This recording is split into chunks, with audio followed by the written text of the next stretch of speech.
the defense sector is being shaken up. The president-elect is pitting Lockheed Martin against Boeing, two of the world's biggest defense contractors. And today, Lockheed stock felt the pressure.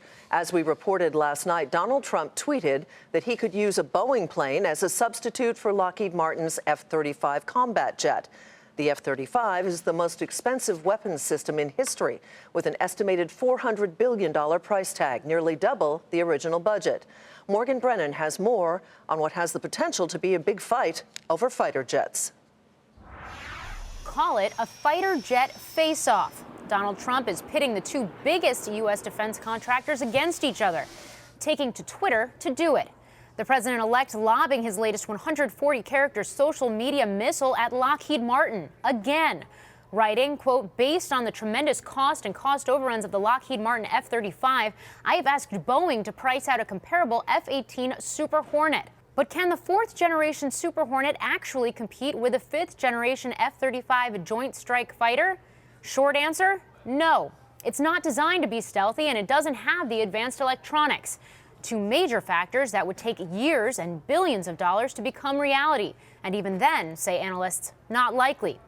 But it is a highly unusual move for a commander-in-chief, signaling a new era of competition. Those companies doing the work will be very attuned to performance, and they will probably understand that they're not going to get a very sympathetic ear in the Pentagon or certainly from the Oval Office if there are front-page headlines about delays or cost overruns or things like that. The president-elect has shown a willingness to reach out 140 characters at a time and rattle company managements if they're doing something that he doesn't like. The F-35 variants cost upwards of $100 million, though Lockheed says it is working to drive that down to $85 million by 2020.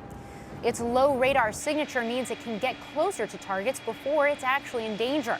But the less expensive FA-18s have already snagged some defense dollars that otherwise may have gone to its newer rivals.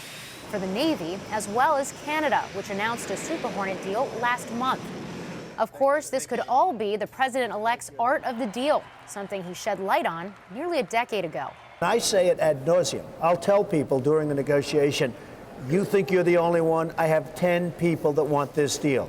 And sometimes it's so, and sometimes it's a little bit less than so.